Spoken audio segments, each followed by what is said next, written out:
Era uma tarde cinzenta e fria.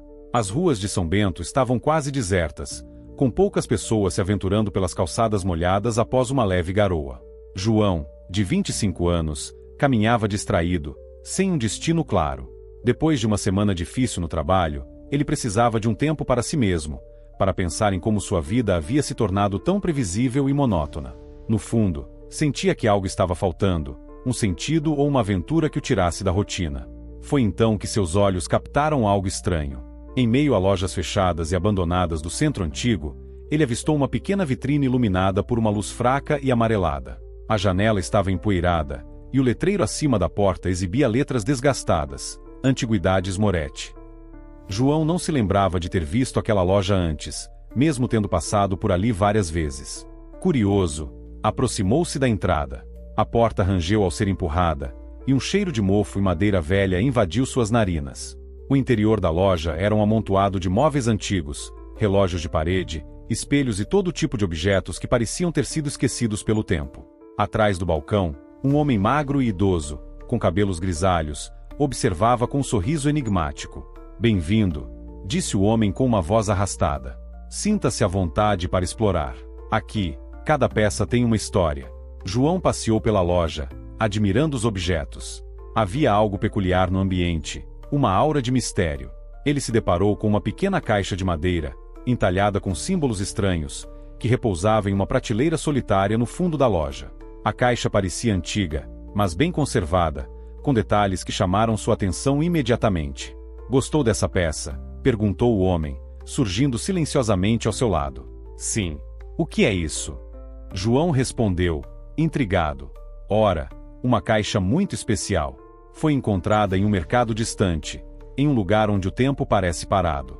Ela tem o poder de guardar segredos, e liberar alguns também."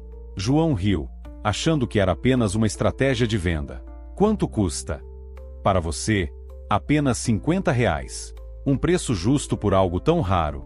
Sem pensar muito, João pagou pela caixa e saiu da loja, sem perceber o olhar inquietante do dono acompanhando seus passos enquanto desaparecia na rua. De volta ao seu pequeno apartamento, João deixou a caixa sobre a mesa de centro. Era um objeto interessante, mas ele não via grande utilidade além de ser uma peça decorativa. Após alguns minutos de curiosidade, ele foi dormir, deixando a caixa intocada. Naquela noite, o sono de João foi perturbado por sonhos confusos. Ele se via em uma floresta escura, cercado por sombras que sussurravam seu nome.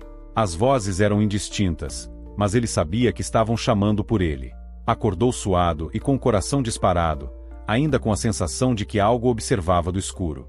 No dia seguinte, João percebeu algo estranho.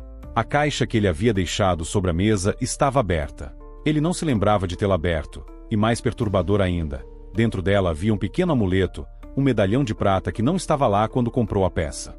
"Eu não vi isso antes", murmurou, pegando o medalhão. Ele tinha um peso estranho e era frio ao toque, com um símbolo gravado em sua superfície, o mesmo símbolo que decorava a caixa. Decidiu pendurar o medalhão em seu pescoço, sem entender o porquê. No fundo, sentiu uma ligação com o objeto, como se ele o atraísse de forma inexplicável. A partir daquele dia, eventos estranhos começaram a ocorrer ao redor de João. Objetos em sua casa eram movidos de lugar, mesmo quando ele estava sozinho. O som de passos ecoava pelo apartamento durante a madrugada, mas ao investigar, nunca havia ninguém. Ele começou a ver sombras no canto de sua visão, sombras que desapareciam assim que ele se virava para encará-las. No trabalho, as coisas também começaram a desmoronar. João passou a cometer erros que nunca cometia, esquecendo compromissos e falhando em tarefas simples. Seu chefe, normalmente compreensivo, estava perdendo a paciência, e João sentia sua carreira ameaçada. Uma noite, ao voltar do trabalho, João encontrou seu apartamento em completo caos. Os móveis estavam revirados, como se alguém tivesse entrado e procurado algo desesperadamente. No centro da sala, a caixa de madeira estava aberta, e o medalhão brilhava intensamente, como se emitisse uma luz própria. O telefone tocou, e João atendeu sem pensar. Do outro lado da linha, uma voz rouca e fria sussurrou: "Você não deveria ter levado isso." "Quem é você? O que está acontecendo?" perguntou João, apavorado. "A caixa guarda mais do que você imagina. Agora, a maldição é sua. E ela quer muito mais do que você pode oferecer." A ligação caiu, e João ficou imóvel, segurando o telefone enquanto o medo crescia dentro dele. Decidido a entender o que estava acontecendo, João voltou à loja de antiguidades no dia seguinte. A loja, no entanto, não estava mais lá. O prédio estava abandonado, as janelas quebradas, e parecia não ter sido habitado por anos. João estava confuso e perturbado. Como isso era possível? Desesperado, ele começou a investigar a origem da caixa e do medalhão. Passou horas em bibliotecas e fóruns de ocultismo, até que finalmente encontrou uma pista. A caixa de madeira que comprará era conhecida como a Caixa dos Perdidos, um objeto amaldiçoado que, segundo a lenda, aprisionava almas. Qualquer pessoa que entrasse em posse dela sofreria com assombrações e tormentos, até que a caixa encontrasse um novo dono. Mas havia algo pior: a maldição não podia ser quebrada. E o medalhão que João usava no pescoço era um selo de ligação. A partir do momento que ele o colocou, estava preso à caixa, condenado a ser perseguido pelos espíritos que ela aprisionava. Naquela noite, a situação atingiu seu ápice.